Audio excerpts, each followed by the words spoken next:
Good afternoon, everyone. Thank you for joining the October School Nutrition Star webinar on procurement best practices for sourcing locally grown foods. I'm Janae Lee, an Education and Training Specialist with the Institute of Child Nutrition, and I'll be moderating today's webinar. As a reminder, all attendees will be muted. There will be time reserved for questions at the end of today's presentation. If you have a question, please type it into the Q&A box on your screen. We will try to get to as many questions as possible, but due to some time constraints, we may not get to every question today. After the webinar ends, a link to complete a short survey will appear. Please complete the evaluation survey, as I see and appreciate all of your feedback. And 24 hours after the webinar, individuals who have registered will receive an email with a recording link to our e-learning portal, iLearn. Also, you will receive certificates within 24 hours after attendance of the webinar. And due to the nature of this webinar, the slide deck will not be shared with our attendees today, but it'll only be available via video format. The webinar disclaimer for today: the views and opinions expressed in this webinar are solely those of the presenter and do not necessarily reflect the official policy or position of the Institute of Child Nutrition.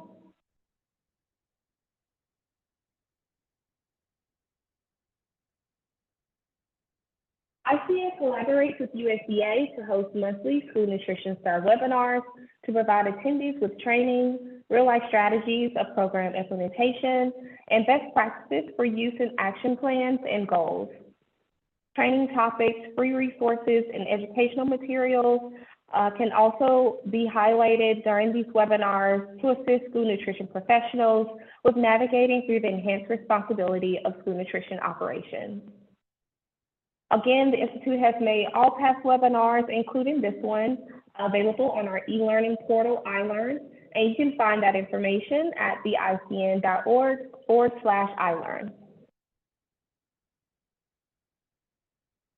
The topics covered in today's webinar will fall under the key areas nutrition and operations and meet the USDA Professional Standards Code 1130, Local Foods, Inform the School, as well as 2400, Purchasing and Procurement.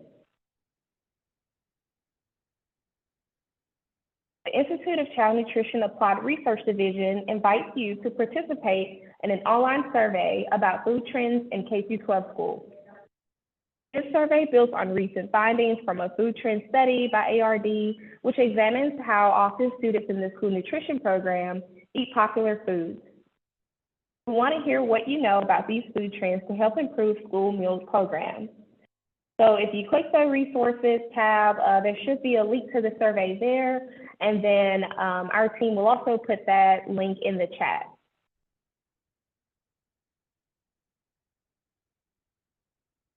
Sorry about that.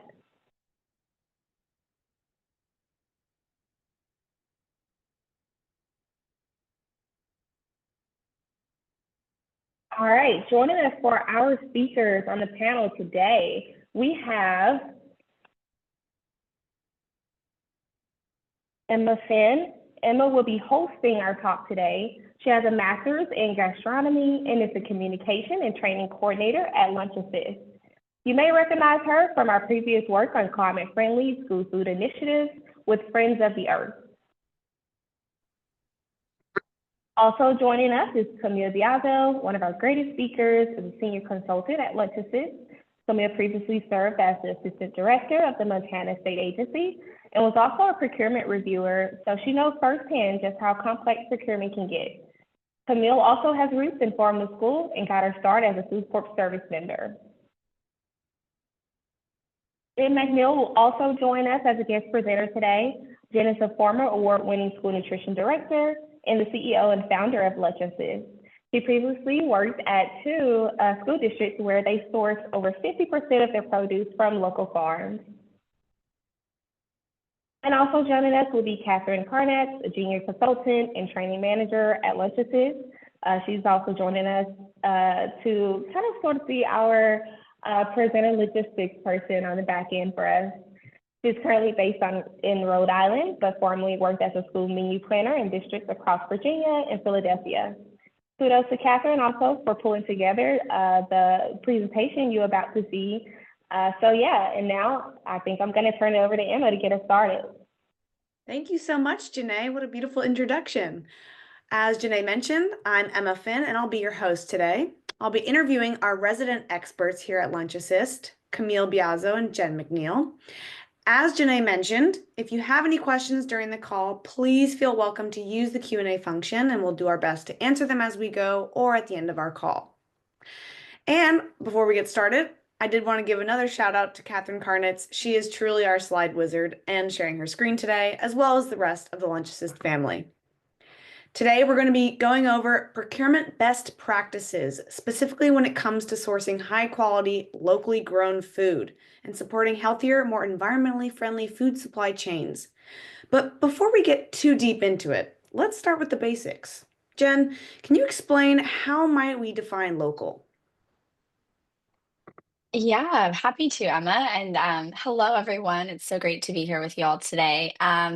So, setting a local definition is a really great place to start with this conversation. And the awesome thing is that that's something that we get to do at the local level in our school districts. So, there's no federal definition of local. Each school district gets to set our own definition of what works for our particular program and our particular goals, right? So, it just helps us really put some parameters around what it is that we mean, so that we can kind of have a framework for writing our solicitations and communicating with farmers and our community as to what that means. So it's a really important thing to do kind of first and foremost, especially when you're going to be talking about procurement, because it really helps you kind of set those boundaries around what meets your specifications when you are thinking long term into procurement, which is what we're going to really dig into today. So, kind of helps you say yes or no if something meets your specifications. And it is really up to you to do your own research as to how this works. But we also always recommend that you sort of think about what the folks in your area are doing. So a great thing to do is to reach out to your local farm to school task force if you have one in your county or in your state, or just kind of talk to your neighboring districts. We all talk. That's one of the things we love about school nutrition is we all, we're all friends. We all get to kind of like brainstorm and so see what other districts in your area are doing. I have an example from when I was a director in San Diego County. We had a really robust farm to school task force where we set a three-tier definition that pretty much everyone in the county agreed to use. And then that made it really helpful for our farmers so they knew that, okay, tier one was our local San Diego County produce. And then tier two is within 250 miles of the district, but still within the country because we were right on the border, right? So 250 miles of the district. And you can see a really nice, um, image of that on the slide here.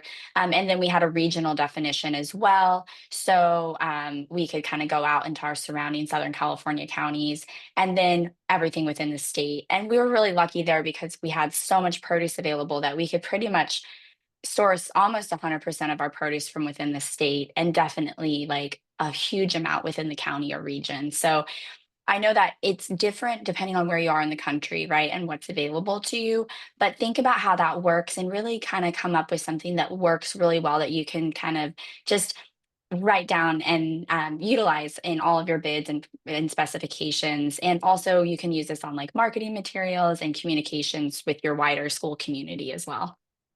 Wow, thank you for that detailed example, Jen. It's really great to see the local definition in action to kind of better understand it and see how it can be used and defined. But I'm also wondering what might be some motivating factors for getting more in depth with local procurement. Camille, can you give us the why? Why should we consider sourcing local foods for our schools? Yeah, definitely, Emma. So incorporating local foods in your school meals can be incredibly impactful, from increasing the freshness to bumping up the nutrition and quality. I've personally witnessed the benefits of farm to school throughout my career, beginning in food corps when I served as a service member in Montana from the state lens, when I worked as the assistant director of school nutrition in Montana. And then now in California, working with schools through Lunch Assist. So when I was a Montana Food Corps service member, one of my big priorities is working closely with the food service director to bring in more local foods. And if you're thinking about Montana and mountains, cows, and cold winters come to mind, you are spot on. So what this meant in my experience was figuring out which local foods our rural district had access to, which school nutrition programs it made sense to feature those local foods in. Even with seasonal limitations, we were able to experience the benefits of local purchasing. We were able to do fresh fruits and veggies in the summer meal programs. We were able to find root veggies in the winter for the FFVP. And then we were also able to connect with ranchers during the year as well. And I can still hear the voice of one of the fourth grade students. I remember when we were taste testing local carrots in that fresh fruit and vegetable program, and he just exclaimed they were literally the best carrots he'd ever tasted in his entire life.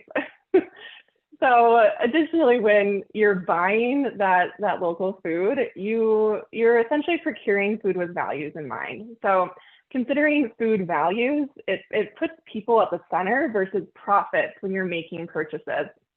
It can also help promote food justice while supporting those local farms and local ranches. So in my experience, being able to incorporate things like local carrots and local beef made a difference in our school, not only because the foods were so tasty and fresh, so participation was impacted, but also because they were connected to the people in the community. Beyond the food though, supporting local growers and producers means finding ways to make local procurement make sense for both sides as well, right? So when I was working in the state agency, I served on the statewide farm to school committee. And one of our big questions that kept coming up was, how can we make beef to school, for example, work for both ranchers and schools, considering, the school budget constraints, and then also finding, that reasonable price point for ranchers, because farm to school should support both students and the producers. Another great way to get students and community members excited about farm to school efforts is by featuring local products and culturally inclusive menu items and recipes. So this could be something simple like finding some locally sourced tomatoes and popping that in your salsa recipe, or maybe adding some local spinach to an Indian spice lentil dish, which can really help build that deeper connection between our students and the local food producers, all while providing healthy, values-aligned meals to our students that truly are a win for all involved, the school, producers, and the environment. So essentially, overall, how great is that, Emma? Yeah, those are some beautiful motivators. Thank you, Camille. I love all these reasons. I think we all fundamentally want to put our money where our hearts lie, and generally people want to support the values that will ensure everyone in the community is thriving. But starting from scratch or even expanding what we might already have can seem daunting. How can we really put this into practice? Jen, what do we do to get started with adding local foods to our school menus? Yeah, I love that, like putting our money where our heart is. There's so much heart in what we do in school nutrition. Just like, what is more lovely than feeding kids and getting them excited about something like a local carrot? So I think that that's one of the things that has always made me so passionate about local procurement and farm to school throughout my career. And also, the tie into getting started. A lot of this comes to where we think about, like, the menu in our operation. The menu drives everything, right? So when we're thinking about these local products and how to get started, one of the big things that we want to really think about is our menu engineering and all the factors that go into how a local product, or any product for that matter, makes it onto our school menus, right? So you can see some of the things here on the screen that really drive that process. And, we also talked about the setting that definition of local, and really thinking about the seasons. So those are some of the things that I like to kind of ground this conversation in, and also kind of thinking about what products we're looking at, right? So we're looking at things that are seasonal and available in our area, but we also want to make sure that we're not just limiting to ourselves to just fruits and veggies, right? So a lot of the ways to get started with farm to school, like one of the easiest things to do is to start with fruits and veggies. But remember that local also includes other products like meats. Camille talked about working with ranchers. When I was a director, we worked with a local fishmonger and some locally sourced, locally caught fish from San Diego Bay, milk and eggs. And to be honest, everyone here is probably already doing something local because most schools across the country source local milk. So I don't know if you all have checked out yet the USDA Farm to School Census results that just came out, but the 2023 census report was just released earlier this month, and we'll drop a link to that in the chat box. But you can see here, these are the top 10 local foods that schools across the country are sourcing.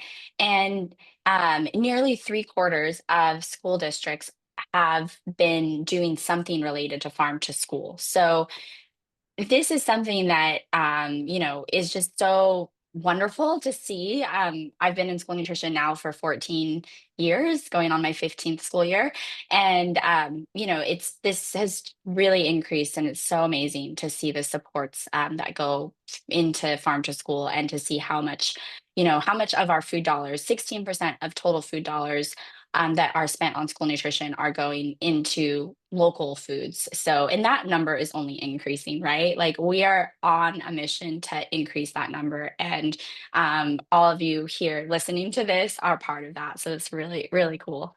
Some other things to think about, just kind of taking a step back, going back to our operations, is, kind of thinking about the things that we want to pick for our menus and like how we're going to get some of these beautiful local foods into our operation. Let's also, consider our staffing levels. I know, we've all had a big hit in the recent years with staffing shortages. And that also means new people on our team. So thinking about what kind of training and upskilling and onboarding we need to be considering, as well as our facilities. Facilities are in dire need across the industry of improvement to be able to accommodate scratch cooking and farm to school processing of different types of produce. So the kitchen equipment available to us and our facilities really drives the menu magic that we're able to make, right? So that's such a big part of it. And then one thing I like to remind everyone of, and especially as a dietitian who was a menu planner for many years, is just keep that flexibility in mind when you're thinking about what you're going to put on your menus and what's available, and what, learning about the products that you could bring into the operation, because cycle menus are amazing, and I love, working with people to like improve and create cycle menus, but we also want to be really flexible so that we can introduce seasonal items. And rather than thinking about, oh no, that means we're not going to have something because it's out of season, think about all the beautiful things that we can bring in that are seasonal, and like how we can update cycle menus throughout the year to accommodate the seasonality throughout the local supply chain. Yeah, I think thinking about seasonality and flexibility and operational capacity, all of that seems really key when it comes to local food procurement. Especially considering the fact that peak growing season might not align with our school menu calendars.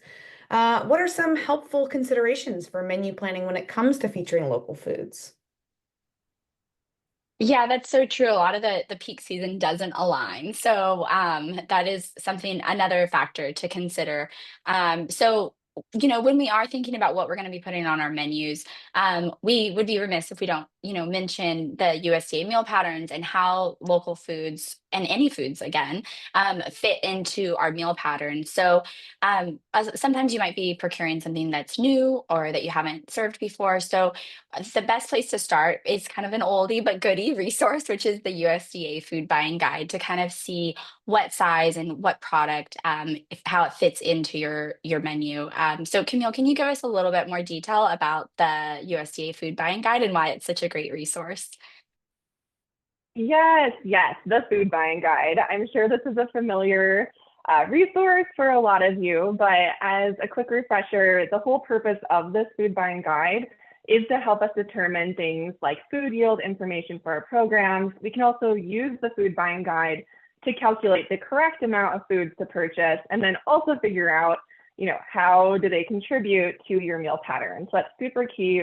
No matter what you're doing, even if it's not local food, you still want to figure out how these foods can credit toward your meal pattern.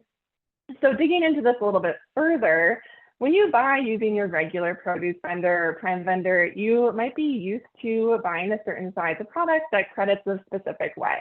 So, for example, if you're regularly purchasing 138 count apples, you can generally count on them crediting the same way every time you menu them. So it makes it easy for menuing and planning.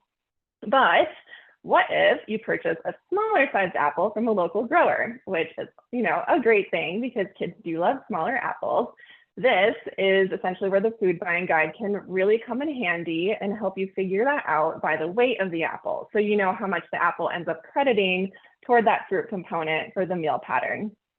Maybe these apples are so small, for example, that you might need to menu 2 apples instead of just 1 apple. And that's okay. That's the whole point of using this food buying guide. It's figuring out, how can we make it work purchasing local. So also, if you're working on sourcing more locally, the specifications that you set when you're going through the procurement process, those are really going to be driving what is available to you on the menu. So going back to that example about apples, if you're limiting your apple specifications to that 138 count apple, this could potentially eliminate some more creative sizes that are available to you locally. It may make crediting easier, but it also might cut out some really great local vendors who potentially have some other sizes available that could still totally meet your needs. For example, I mentioned, you could just use 2 apples potentially. You could also slice the apples. So really make sure you have this food buying guide in your back pocket when you're trying to menu plan some new local items. These are some great menu considerations to start with. Thank you both. Now, before we get further into local food procurement, I was wondering if we could talk about affordability. For folks who have visited a local farmers market in the US, they might find that local food from small producers can be much more expensive. So how can schools afford all of this? I'm so glad you brought this up, Emma, because this is one of the first things that folks think about when we start seeing things like local or organic. And it's like, oh man, I don't really have the budget for that, right? And of course, like you mentioned, sometimes that is definitely true. Like sometimes things are just like much more expensive, but it's not always the case. And so I just want to sort of make sure everyone kind of keeps an open mind about the fact that local foods aren't always necessarily more expensive.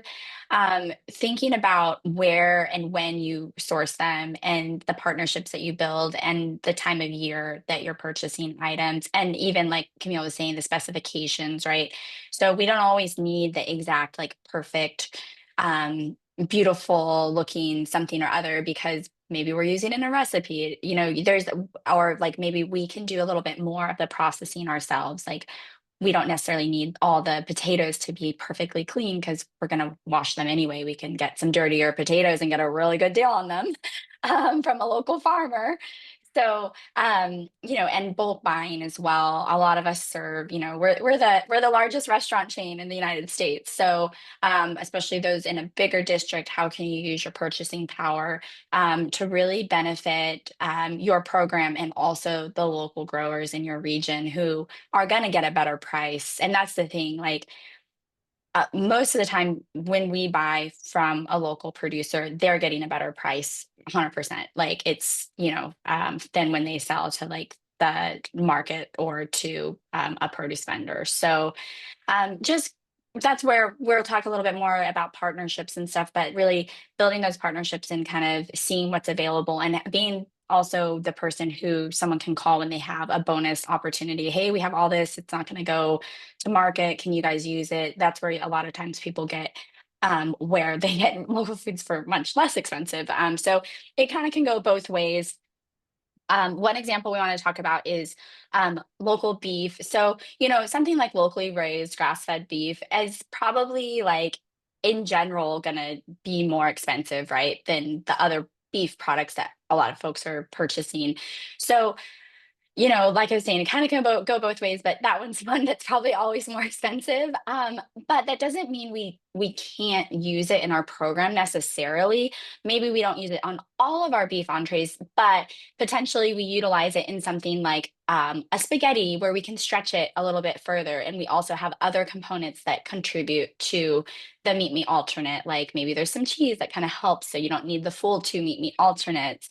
And then, the other thing is thinking about maybe not always just purchasing like the exact same product. So maybe you're not buying like the frozen beef patty, but maybe you're buying the whole cow. And that's actually what some programs do with local beef to school, and they utilize different products for different aspects of their program. So there's so many creative ways to afford local foods. And again, sometimes they're even less expensive than what we're getting from bigger vendors. So I also want to mention just some of the ways that we can afford it, right? So again, remember that local foods are an allowable cost under the school nutrition budget. You can spend your regular food dollars locally, of course. And also for those on a budget agreement or spending plan where you have excess net cash resources, this is a fantastic way to spend your excess net cash resources by putting higher quality local foods onto your menu. And then remember that USDA has pumped a lot of money into local foods for schools and supply chain assistance. We just got another round of local foods for schools announced by USDA. So there's more where this came from coming our way.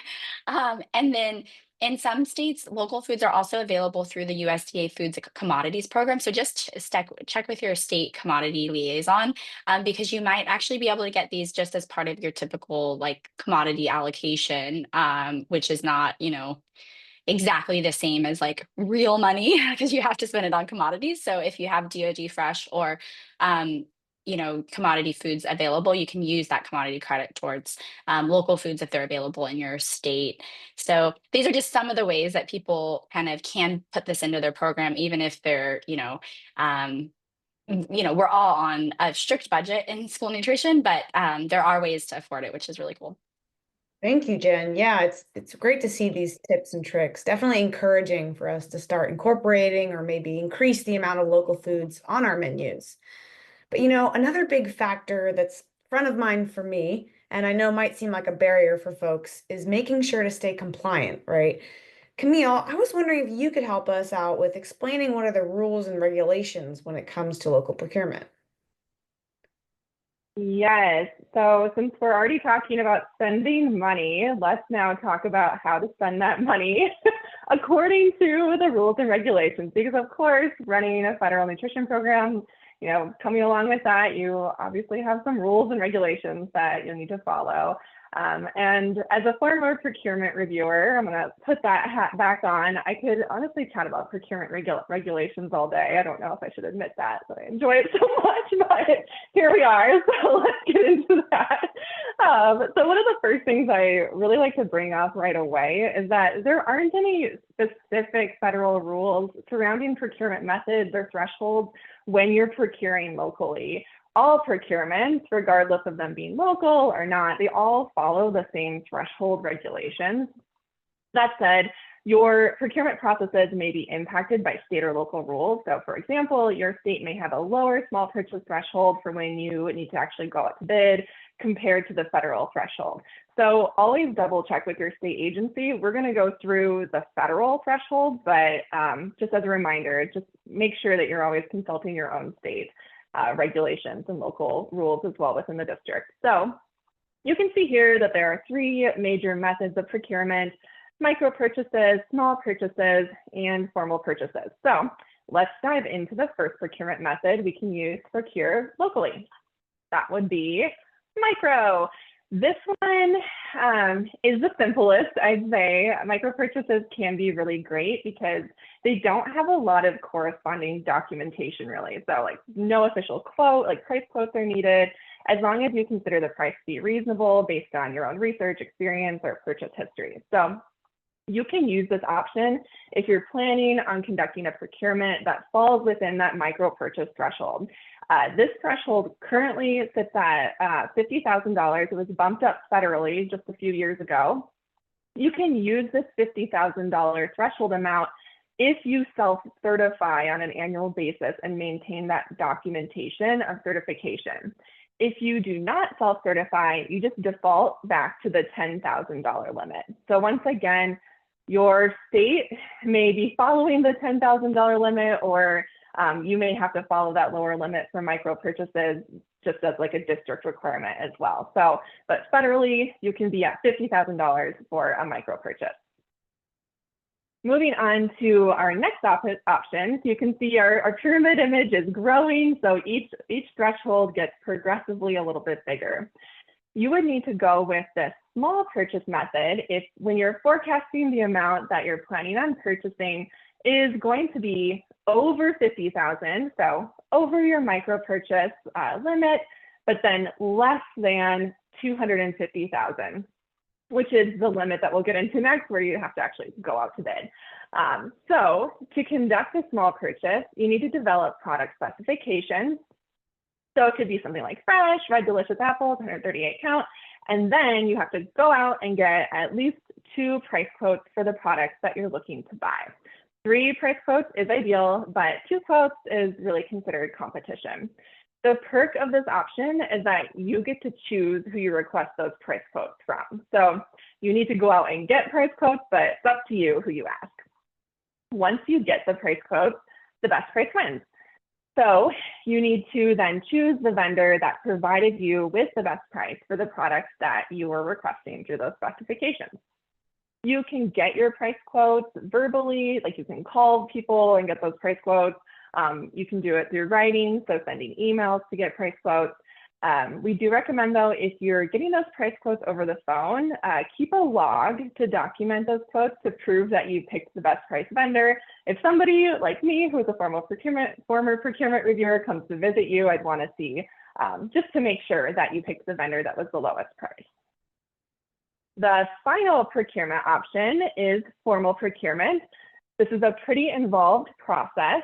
You would need to go with this method if, once again, you're doing your forecasting and you figure out that the amount you're going to be spending for the products you're looking for the duration of that contract period is $250,000 or more. This method is pretty common if you're a larger district, but if you're small, you may not be using this method frequently or perhaps even at all. You might be doing more just price quotes and micro purchases.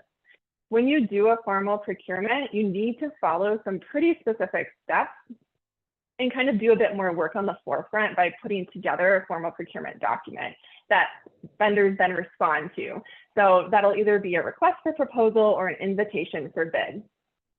To go through this process, you would need to do a bunch of different steps, things like cost price analysis, developing that written specification, that RFP or IFC, putting together product specifications, instructions for your vendors, general terms and conditions, publicly advertising. So I'm listing off a lot of things, but I'll give you a cheat sheet in just a second. And then you're going to choose the winning vendor based on the response from those bidders. So whoever gives you the best proposal. So if you're using an RFP, that would be price amongst other factors. If you do an IFC, once again, like lowest price actually wins for an IFC. So once you pick your winner, this type of procurement then results in a formal contract. So because formal procurement can be way more in-depth, a way more in-depth process, for easy reference, we love pointing people to this Colorado formal procurement checklist. This is being shared with everyone in the chat, so I recommend downloading this and kind of following it if you're new to the formal procurement process, because there's lots of different steps that need to be in place to go through this. I also want to point out, now that we've been through micro, small, and formal procurement, that you can always use a more restrictive method. So for example, you go out and estimate you're going to spend about $150,000, say, on oranges. This amount technically falls within that small purchase threshold, right? So it's between 50,000, but not over 250,000. You could still choose to go out to bid and do this formal process. The opposite, though, is not true. So you wouldn't want to choose a micro purchase if you know you're planning on spending more than 250,000, right? So you can't just go out and pick whoever you want. In that case, you're obligated to go out to bid if you know you're going to be spending over that $250,000 threshold. Oh yeah, that's really good to know. Thank you for that wonderful overview too of all the different purchasing methods. Now, I know that there have been some recent updates as a result of the final rule. So what's new this year when it comes to local procurement, and what do people need to know? Yeah, there have been some recent changes to local procurement. Hopefully, they should streamline your process and make it a little bit easier to procure locally, especially through that formal procurement process. So, all of these changes are technically tied to that overarching term geographic preference. It's considered an umbrella term now for all the different ways that districts, school districts, and schools can target local procurement and products through that process. So, the most exciting way we can benefit from this change to target local foods is we can actually use the word local as a specification. In the past, we had to be a little bit more creative with how we tried to find those local foods in a formal procurement. So when you're putting together your specifications for a formal bid, now you can clearly state that you want locally grown, locally raised, locally caught foods. And remember, Jen mentioned earlier, you actually get to define what local means to you. So like I mentioned, in the past, you might have had to be creative, like say you wanted something delivered within 24 hours of harvest, maybe use a very specific local variety in your specifications. Now you can simply say you want a local product based on your definition of local. So this should open the door to making it quite a bit easier to purchase locally through that formal procurement process. Another option available to you that I'll just mention quickly is called the defined scoring advantage, which just means applying extra preference points to local products during the bid evaluation. So just a heads up if you hear that term as well come up. I also just want to point out quick that the final rule about specifying local, this applies to unprocessed or minimally processed local foods. Processed foods they wouldn't be included in the local sourcing provision. So think of unprocessed or minimally processed foods as those that retain the inherent character of the raw ingredients. So when we're thinking this is going to be like your rice, your quinoa, your flour, not like tortillas or bread, right? So other things like whole heads of lettuce, peeled, sliced, frozen squash, frozen ground beef, all of those are okay, and they meet that criteria because they don't have additional ingredients or fillers added. So I really like this slide. It gives a nice list of all the processing techniques that still qualify as minimally processed. That is great news, all of this. I actually think it's so great when things get easier in school nutrition, right? But now let's try putting this all into practice. Can you two break it down for me, method by method? How do we purchase these local foods? Let's start with the micro purchase method. Yeah, I'll take this one. So we want to kind of follow a little bit of an example through, just the three methods that Camille was just speaking about, but apply them to like, a, you know, an imaginary case where we're buying local oranges, which is actually something I used to purchase a lot of. We had local orange groves across the street from our elementary schools when I was in Hemet. So that was really cool. So how would we go about procuring these local oranges using the three methods, starting with, we'll start with the micro purchase threshold. Um, but actually, to back up, before we really pick the method, right, we want to make sure that we forecast the amount. So um, that's also how you kind of determine initially what threshold you're going to use is like kind of forecasting how much you're going to spend and then kind of picking the threshold that it fits within. And then remember that this is the part, you're really picking the threshold that fits within the total amount you're going to spend in the year in most cases. There are some exceptions to that, but in general, kind of think about how much you're going to spend across the year and then sort of select your procurement process from there. And then remember, you can always use a more restrictive procurement process. So you could still use a formal procurement process, even if you're only spending $5,000, for example. It just depends on, what your, a lot of times your local and state requirements are as to how strict they kind of want you to be, or the way you want to operate. And then again, like Camille said, remember that we're kind of talking in generalities based on the federal requirements here when we talk about numbers like the 50,000 and the 250,000, but your local and state thresholds probably, chances are they may vary. So let's think about purchasing locally grown oranges. Let's say our district follows and our state follows the 50,000. We've self-certified to be able to get up to that threshold. And micro purchases are really the simplest and quickest way to procure goods and services.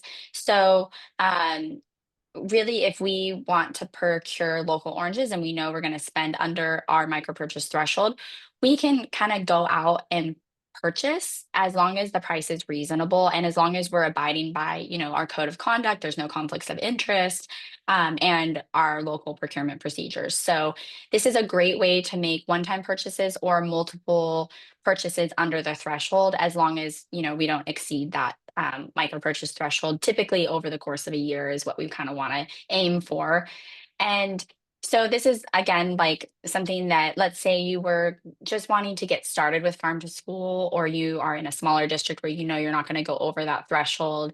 And let's say you were thinking about putting oranges on your menu 2 times a week at a couple of your schools. You want to think about how many sites you're going to serve them at, how much you're going to spend, and then the main documentation we need to keep with this method is just a written explanation about why we utilize the micro purchase method. And then we always keep invoices and POs and receipts and make sure that we don't exceed our applicable threshold. So it's really just as simple as kind of going out and buying as long as the price is reasonable and as long as we've kind of kept the right documentation on file. Awesome.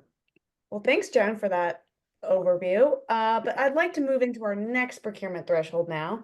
How would I purchase local foods following the small purchase method? Maybe Camille, if you want to jump in here. Yeah, I'd love to. So I love using this example of oranges. It seems so dreamy. My experience with farm to school, we did not have oranges in Montana locally, but in California, 100% oranges are realistic to procure locally. So back to like what Jen was saying. So say you tested out some of those local oranges last school year. It went super well. The kids loved it. You decide you really want to increase the amount of local oranges on your menu for the upcoming year. So you do a little forecasting, a little number crunching, and hey, it looks like you're actually going to be spending, like quite a bit more than 50,000, but you're not gonna get over that $250,000 formal process. So in this case, it's a good idea to follow the small purchase process and get some price quotes. So remember the first step, so backing up even, I guess, before even getting those price quotes, you want to make sure you're developing those specifications and describe what you're looking for in those oranges.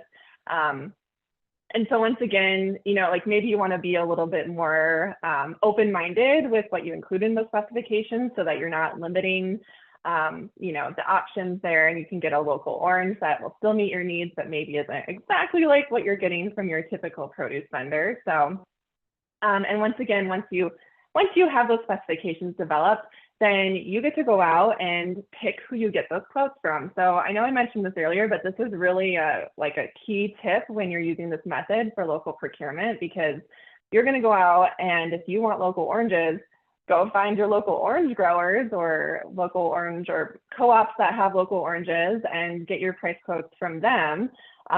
You can get a price quote from, like a primary produce vendor, but you don't have to. You can go directly to the local grower and get those price quotes.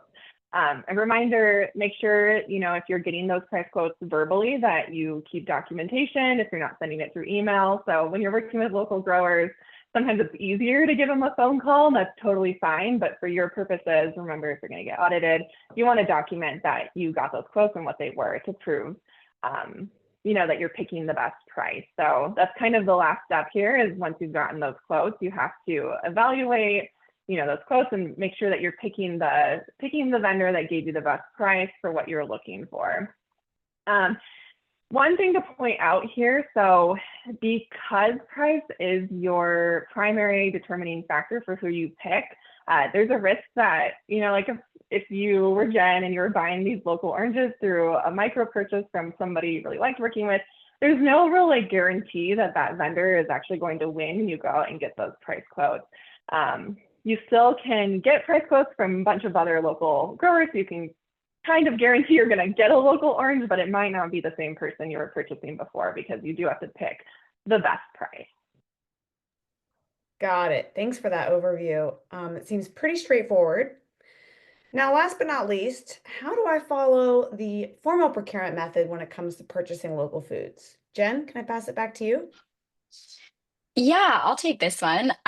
So yeah, let's say those local oranges were just going off like gangbusters, and now we're gonna put them on all of our menus in our entire district, and we're gonna have them every week on the salad bar, maybe even multiple times a week because the kids just love them during peak season, especially.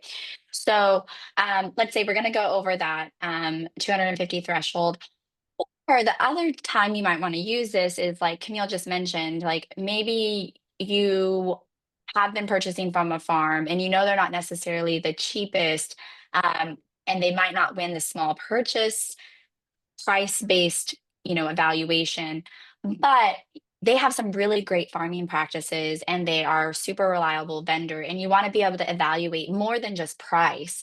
So that's the other time you might want to use this formal procurement method because especially when you go for the RFP, so there's RFPs and IFBs, invitation for bid or request for proposal. When you utilize an RFP, you can evaluate factors other than price alone. So it gives you more flexibility in taking a holistic view of the vendor and all the wonderful things that they're doing and the way they provide customer service and the financial stability and maybe the climate friendly farming practices that they're using and being able to assess points for that other than just small purchase where it's got to be the cheapest. So that's the other reason we love formal procurement. It's also sometimes required at lower dollar amounts, right? So remember those thresholds again can vary. So for instance, California follows the federal the federal formal purchase threshold of 250,000. You have to use formal, whereas Montana it's 80,000. So that's just to demonstrate how this can vary across the country. So, and then, yeah, remember that evaluation criteria is, it depends when you use formal procurement. If it's an invitation for bid, it's still price is still the determining factor. When you use an RFP, price still needs to get the highest amount of points by weight. So let's say everything on your bid, you have 5 scoring criteria and you want to just do 20 points each. You would actually need to do like 25 points for price and then kind of divide up the rest of the remaining points, where price has the highest amount of points and everything else is maybe like 20 points and then price is 25 points, for example. So it doesn't have to be like 50% or 51% of your points go to price, but it just needs to be the most amount of points kind of by weight or out of the total points that each category gets. So that's kind of how it works. So price is still a big consideration with an RFP, but it just means that you can evaluate other criteria. So some of those other criteria that you can kind of look at with formal procurement are listed here on the screen. And I think it just really opens a lot of doors and it's a lengthy legal process, but it's something that can really help you get the vendors that you really want for your program. Some of the ways that you can also utilize besides just like those points that you give out are when you're utilizing formal procurement and you want to prioritize some of your local vendors, your product specifications. So remember, you can specify local on your minimally processed foods. So don't forget about that. Also, your method of award. So let's think about a produce bid and you have this huge produce bid and you are thinking, oh my gosh, usually we just award winner takes all. If they can provide all of our produce for the whole year, the winner takes the whole thing. Perhaps you might want to do a section by section or a line item bid, and that will let some of your local growers get a foot in the door because maybe they can win on oranges and then your prime produce vendor wins on everything else, or they win on local oranges and you have 2 different product specifications, one for local oranges and one for non-local. And that's just some of the ways that you can really coexist. You can have a prime vendor and you can also have a local farm that you're working with. So don't think about it as either or. It's usually a partnership because of the volume that we serve in school nutrition. We really typically need to have multiple vendors and multiple partnerships to strengthen our supply chain and have that resiliency, and still support our local food system. But it's really takes all players. So yeah, that's some of the things that we really love to point out about formal procurement, and just how that former RFP, it really helps us take a holistic approach to evaluating values aligned producers and selecting the best overall vendors, a lot of times multiple vendors, right, for our programs, not just the cheapest. That's great. Yeah. Okay, so we've gotten deep into local procurement methods now with bids and specifications for different purchasing methods, but this all assumes we've already been talking to our local growers. What if we're starting from scratch? How can school food service directors or purchasing managers build and maintain relationships with local suppliers? This is so important. I mean, yeah, if I learned anything from being a food service director, it was to really build these relationships with all of my vendors. So remember that we can source local foods through a variety of sources, as you can see here on the screen.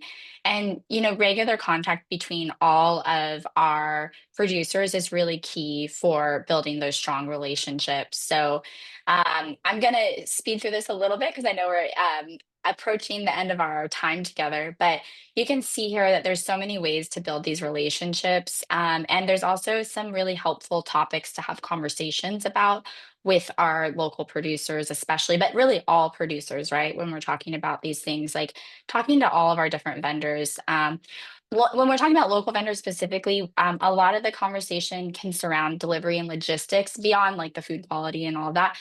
Make sure you kind of have this conversation, because sometimes you want to be a little bit nimble and creative and flexible with our local suppliers, because they don't always have as robust of a logistics network that is available to them. And then luckily we have a really wonderful resource that we'll put in the chat from Jersey Fresh Farm to School. So they have this amazing farm produce distributor like considerations and kind of conversation starters. So and we're going into winter, so happy Halloween, by the way. It's just around the corner, is the cold season. Winter is coming, and this is a wonderful time to have these conversations, because it's kind of a lull in the growing season, right? So and consider reaching out to the folks in your area around this time of year. That's a great tip, Jen. And that conversation guide is super helpful to have on hand. Of course, part of getting to know our producers is understanding what their food safety practices are. So what do we need to know about farm to school food safety? Camille, can you walk us through that? Yeah. So I think this is a question that it's fairly common, especially if you are new to procuring locally, right? Like we're used to like the regular food system process of how you get your produce and everything. And so the question comes up like, well, wait, what do I do if I want to buy from a local farm? I've never been there before. So I like to back up just a little bit and have everybody get on the same page. And just so you know, like USDA doesn't necessarily have any specific regulations about which certifications farmers or growers need to have. However, like I mentioned with the procurement thresholds, and like Jen's mentioned a couple of times too, make sure that you check with your own state, your state agency, to double check your local regulations related to purchasing local foods. Like, is GAP certification required? Like, are these other certifications required? It's always good to check into that locally. So highly recommend just double checking within your own state agency. And then Jen was just talking about how important it is to develop relationships. And one of the good things about getting to know your growers and producers is that you can actually have some of these like more nuanced or tougher conversations about food safety procedures. Sometimes it can be a little overwhelming when trying to figure out like what questions to even ask if you're new to procuring locally, if you've never like stepped foot on a local farm before. So I personally love this farm food safety checklist. I think it comes from Arkansas, so it gives you some really great questions to ask about those food safety procedures if you're new to the process, or just a good reminder if you haven't, visited a farm recently, on what sort of things to look for while you're visiting a produce farm, for example. So this resource will be available to you from this training as well. So. That's awesome. Thank you, Camille. I do love a good checklist. Okay, and so for our grand finale today, I'd love to hear both of your best tips and tricks when it comes to procuring local food for schools. What are the best practices folks should consider?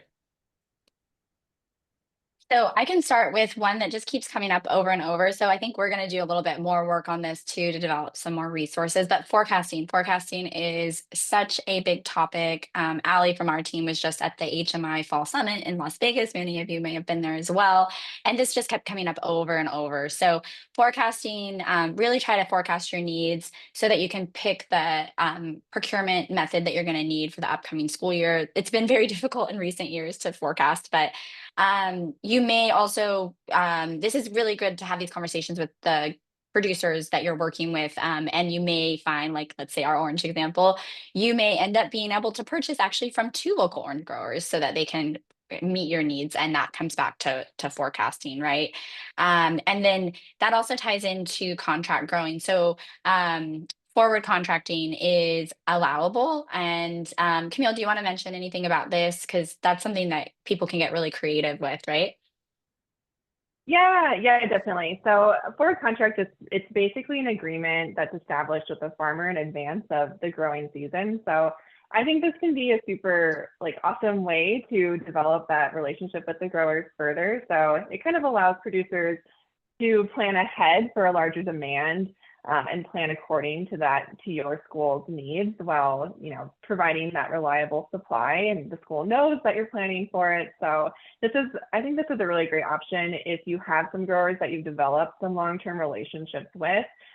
You can be upfront with that agreement. You can plan your menu knowing that the grower will also be planning to produce the products just for you. So I think it's a really fantastic option.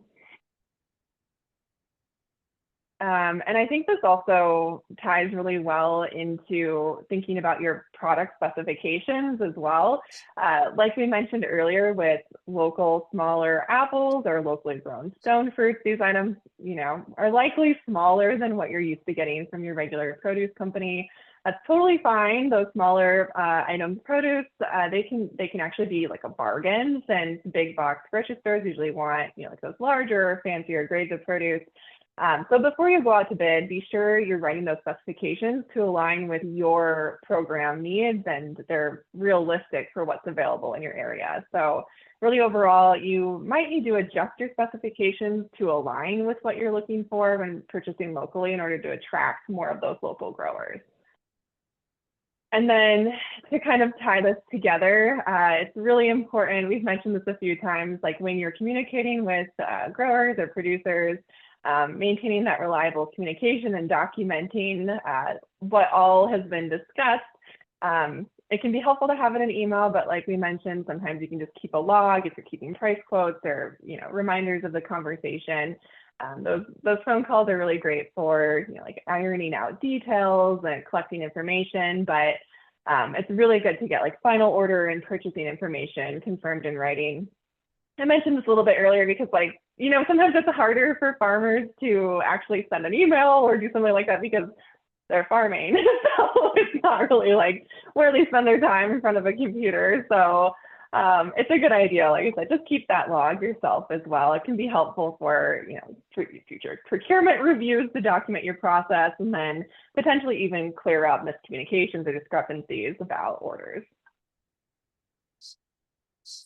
And then I have 2 last tips I wanted to share. So remember to promote your farm to school program in your cafeteria and community. So that is like such a good way to kind of build upon the good work you're doing. So don't forget to talk about it, and visit farms, and also invite farmers and your producers. And again, it goes for many of your vendors, like visit them and invite them to visit you, because that really goes, it's worth its weight in gold, to have that personal connection and better understand one another's needs when we're working together in the school food system. Thank you, Jen, and thank you, Camille. Thank you both for such a rich conversation and such a great overview of procurement best practices for sourcing local foods for schools. Before we wrap up today, I'd like to make a few exciting announcements from Lunch Assist. First, we have a free 4-part video series all about procurement coming soon to our website. That's lunchassist.org. Be sure to check that out. To make sure you don't miss it, subscribe to our free weekly newsletter, where we will give you the hottest tips and resources and what you need to know every week in school nutrition. So you can subscribe to our weekly newsletter at the link in the chat or scan the QR code on the screen. And last but not least, I wanted to announce that Project Scales is now accepting applications for Cohort 2. LunchAssist is excited to be a key partner on Project Scales. We'll be providing the training and technical assistance to all awardees. As part of USDA's Healthy Meals Incentives Initiative, Project Scales is offering funding and supportive for innovative projects that strengthen the school food marketplace. Grants from $500,000 to $1 million will last up to 3 years. So for more info and to apply, visit projectscales.com. Applications are due December 13th. All right, and with that, I will pass it back to Janae to lead our Q&A session and close us out. Thanks again, everyone.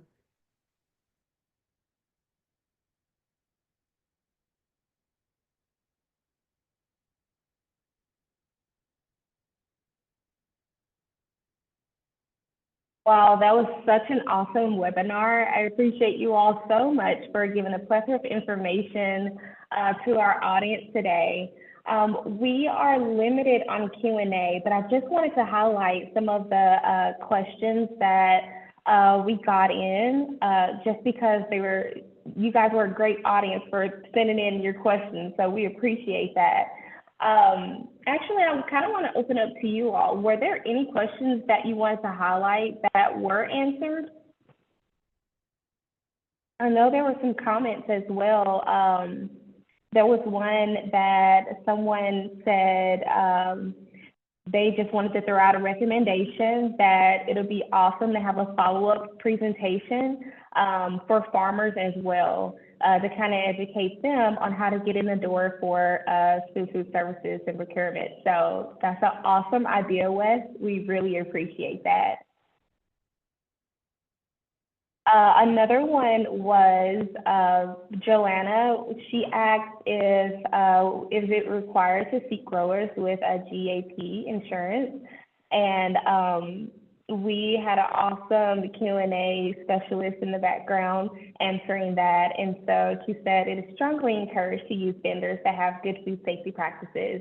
A GAP certification is a great measure of practices, but there are also other evaluation methods. It will be best to check with your state for any state-specific rules on this. And then I'll just highlight one more. Also, team, if there's any other questions that you see, we can bear one question for the audience if there are any, but I'm going to find one more that was really good. Okay, so I have another one here. Let's see.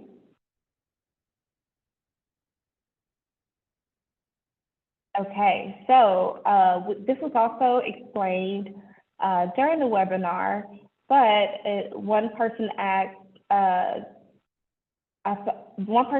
if you do have a quote and one vendor wins, you have to stay with that vendor for the entire year. And it was said that if you obtain new quotes and the new vendor wins, your business will you will use that vendor. Changing vendors throughout the year is uncommon, but it's necessarily unallowable. It's not necessarily unallowable. You just need to follow the proper procurement processes each time and select the appropriate vendor based on the award criteria.